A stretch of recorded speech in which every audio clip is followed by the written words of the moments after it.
Bonjour à tous, je suis Adrien de Bolder, doctorant au laboratoire Aimé Toton, et aujourd'hui nous accueillons Monsieur Olivier Dulieu, directeur de recherche au CNRS, également au laboratoire Aimé Toton, membre de l'équipe Théomol, qui veut dire théorie des molécules froides. On voit très bien ce que c'est une molécule, mais que signifie le froid dans molécule froide? Alors, cette notion de froid est reliée à ce qu'on apprend en thermodynamique, c'est-à-dire la notion de température est reliée à l'énergie cinétique des particules. Donc on comprend tout de suite que si l'on cherche à créer des molécules froides, ça signifie qu'on va vouloir les ralentir jusqu'à des vitesses extrêmement faibles. Par exemple, dans le gaz qui se trouve autour de nous, dans l'atmosphère, les molécules se déplacent à une vitesse typique de 1000 mètres par seconde.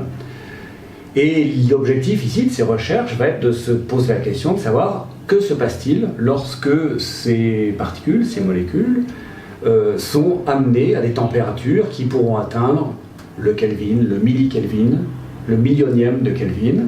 Est-ce que leur comportement va être changé? Est-ce que leur manière de réagir va être changée? Et c'est donc le but de nos recherches ici au laboratoire.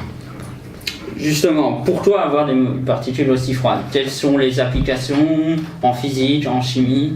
Alors, imaginez-vous dans la rue. Vous regardez le trafic automobile, une voiture passe à une certaine vitesse. Si cette vitesse est grande, vous verrez typiquement la couleur de la voiture. Si la voiture passe plus lentement, et que vous connaissez un peu les marques de voitures, vous pourrez voir la marque de la voiture en question. Si la voiture passe encore plus lentement, vous verrez le conducteur, la conductrice. Vous serez capable de distinguer si c'est une conductrice. Ce que je veux dire par là, c'est que plus la voiture sera lente, meilleure sera votre capacité effectivement à déterminer ce qu'il y a dans cette voiture. Il en va de même pour n'importe quel système physique, et il en va de même en particulier pour les particules quantiques. Plus le temps d'observation sera long, meilleure sera la connaissance que l'on pourra acquérir sur ces particules quantiques. Donc, autrement dit, ralentir ces particules quantiques va nous permettre vraiment d'accéder à des propriétés qui sont en général cachées par le fait que ces particules sont en mouvement. Donc ça, c'est plutôt dans des applications de physique fondamentale. Est-ce qu'en chimie également, il y a un intérêt d'avoir des températures comparables? Alors, comme je le disais tout à l'heure, en chimie, les réactions chimiques, la manière dont les systèmes chimiques évoluent, on apprend pendant les études que sont gouvernés par les lois d'Arrhenius, par exemple. Et justement, Arrhenius dirait l'inverse, d'augmenter la température pour avoir une meilleure réactivité. Certes, donc, mais on se pose la question, pourquoi descendre la température? Alors, on va descendre la température parce que finalement, comme je le disais, les particules sont des systèmes quantiques, les molécules sont des systèmes quantiques, et on imagine, évidemment, d'après la loi de Maxwell-Boltzmann, que des particules à température ambiante et les molécules à température ambiante vont finalement être placées dans tout un tas de niveaux internes, niveaux quantiques, vibrationnels, rotationnels. Si l'on baisse la température, automatiquement, le nombre d'états internes qui seront peuplés diminuera également. Et si l'on abaisse cette température suffisamment, on peut imaginer une situation où l'on sera en mesure de créer une molécule dans un état quantique bien défini, celui de notre choix, et qui nous permettra ainsi de déclencher une réaction chimique alors que l'on aura préparé la molécule dans un état bien défini. Donc ça, c'est un premier intérêt, c'est de caractériser complètement l'état initial d'une réaction chimique. Un autre intérêt, c'est que si ces températures sont suffisamment basses, on peut espérer voir dans quelle mesure la nature quantique, profondément quantique de ces particules, va être effectivement en mesure d'influencer une réaction chimique. Parmi ces propriétés quantiques, on peut citer typiquement la possibilité d'observer un effet tunnel, par exemple, ou la possibilité de rencontrer ce qu'on appelle des phénomènes résonants en système quantique, donc des phénomènes très particuliers qui arrivent à des énergies bien précises, et on imagine que ces phénomènes-là sont assez facilement noyés si si l'énergie cinétique des particules est trop importante. Bon, maintenant, on a une petite idée de pourquoi avoir des particules froides. Maintenant, la question suivante qui vient, c'est comment on peut avoir des particules à ces températures-là. Je suppose qu'on ne peut pas utiliser des méthodes traditionnelles. Alors, c'est sûr que si vous prenez une bonbonne de gaz que vous la mettez au réfrigérateur, c'est pas comme ça qu'on y arrivera. En fait, on se repose sur des recherches qui maintenant ont démarré depuis plus d'une trentaine d'années, qui sont souvent dénommées comme le refroidissement laser. Alors le refroidissement laser, donc, ça correspond donc à un phénomène qui a été étudié donc depuis un long moment maintenant, et qui d'ailleurs a été couronné par le prix Nobel en 1995, qui consiste à maîtriser l'interaction qu'il peut y avoir entre les atomes et les photons. Donc typiquement, lorsque on éclaire des atomes avec un photon à la bonne longueur d'onde, eh bien cet atome va absorber le photon. L'atome va se retrouver dans un état excité et cet atome va se désexciter par émission spontanée, il va réémettre ce photon et il va retourner dans son état fondamental. Si l'on accumule, si l'on répète ce type de cycle d'absorption-émission un grand nombre de fois, en supposant que la vitesse de l'atome est toujours dans la même direction, que le photon est absorbé, donc toujours dans la même direction, eh bien le bilan net en matière de quantité de mouvement ressenti par cet atome, c'est qu'au total, cet atome ressentira un ralentissement, sa quantité de mouvement dans la direction opposée à sa vitesse va diminuer, et au total, un effet donc, de ralentissement va prendre place. Alors évidemment, la vitesse de l'atome dans un gaz, puisque l'atome n'est pas tout seul, et il subit des collisions avec ses partenaires, donc la vitesse de l'atome change tout le temps.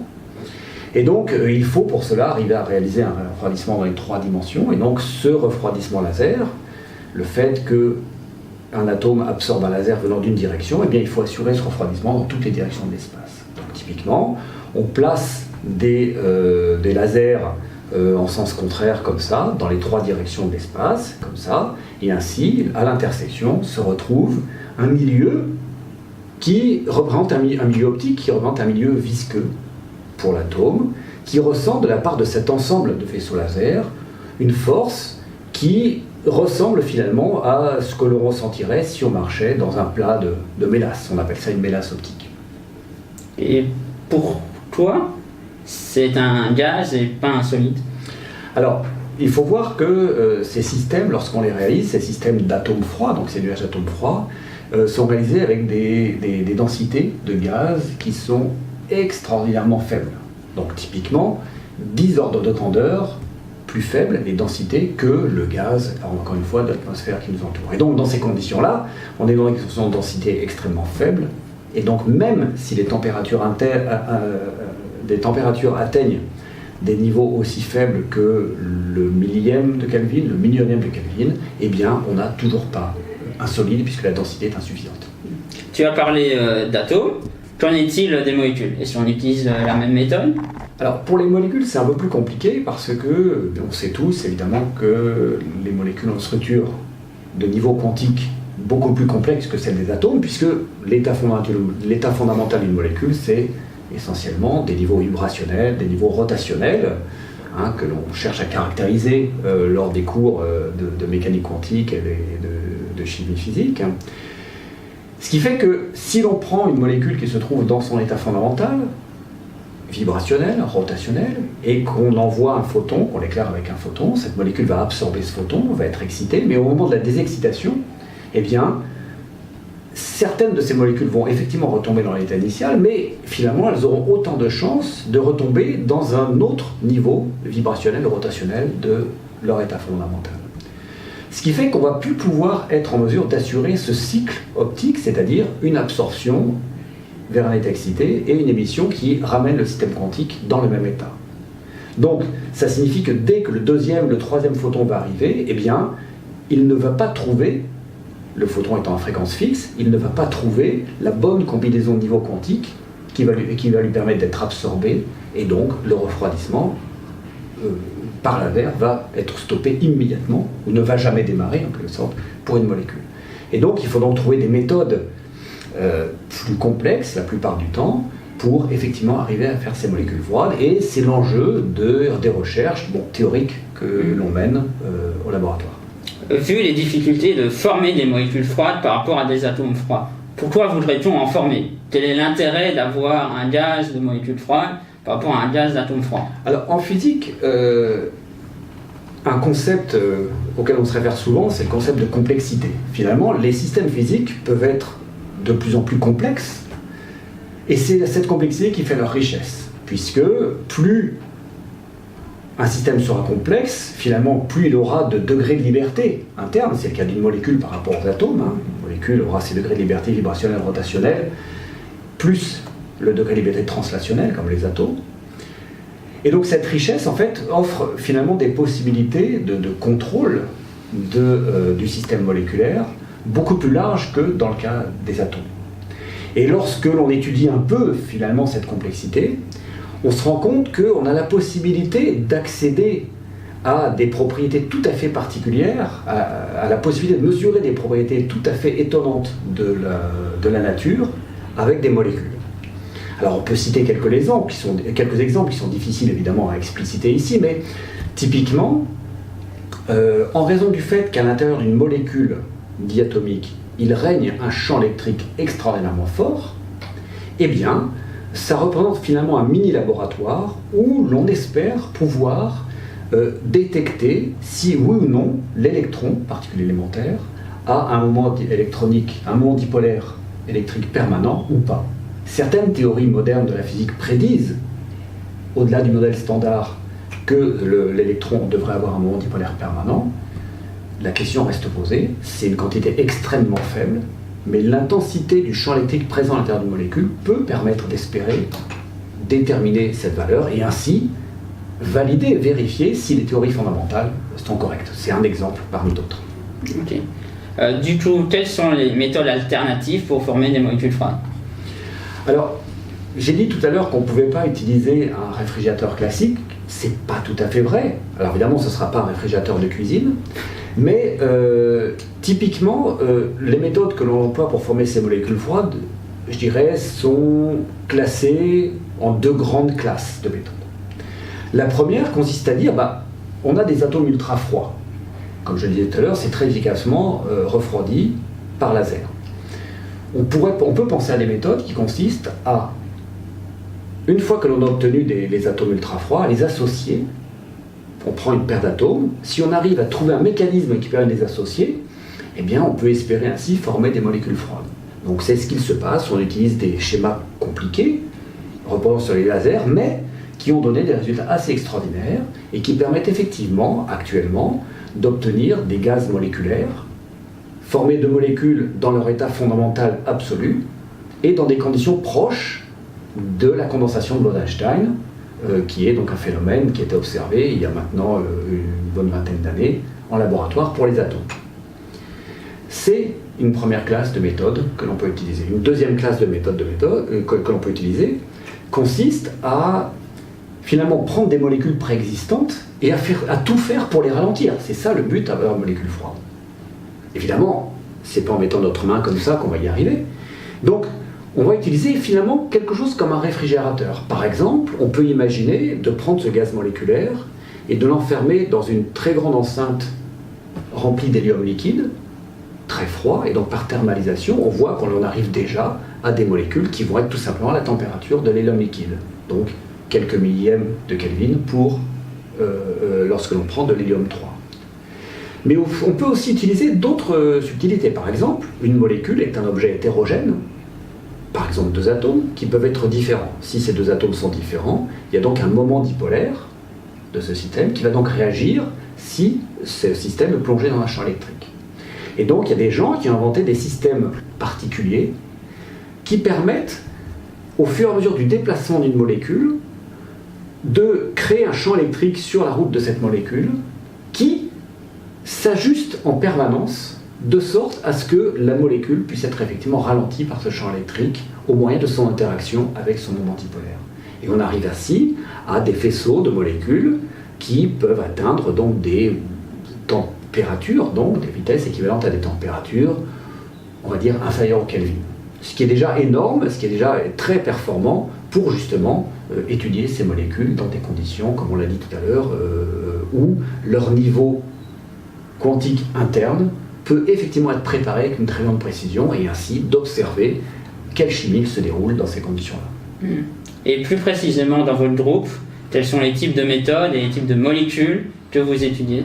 Alors, avant tout, je dois préciser qu'on fait des recherches théoriques, donc de ce point de vue-là, on cherche surtout à modéliser des situations et à essayer de prédire finalement quels sont les systèmes qui seront les plus favorables pour être mis en œuvre expérimentalement. Évidemment, ce n'est pas nous qui inventons tout. Souvent, on travaille en collaboration avec des groupes d'expérimentateurs qui ont déjà choisi un système à étudier, et donc dans ces cas-là, on essaye d'accompagner leur développement en faisant des calculs qui leur permettent, soit qui les guident dans leurs recherches, soit ils ont des résultats et qui nous permettent d'interpréter, de comprendre les résultats qu'ils ont observés. Donc typiquement, les molécules que l'on va considérer, comme je l'ai dit tout à l'heure, la possibilité de former des molécules froides à l'aide d'atomes refroidis par laser, eh bien ces atomes, pour des raisons tout simplement pratiques, eh bien ce sont les atomes alcalins, c'est-à-dire savoir les atomes avec un électron de valence, qui peuvent être assez facilement refroidis par laser. Et donc, les molécules auxquelles on va s'intéresser seront des molécules, par exemple, formées à partir de 2 atomes alcalins froids. Il y a aussi les atomes alcalinotéreux, donc la deuxième colonne de la table de Mendeleïev, et ensuite des atomes plus complexes également. Et donc, tout l'enjeu de nos recherches est d'être capable d'adapter la description théorique de ces systèmes aux différents cas qui se présentent et donc aux différentes espèces de molécules que l'on peut envisager. Nous vous remercions d'avoir écouté cette vidéo.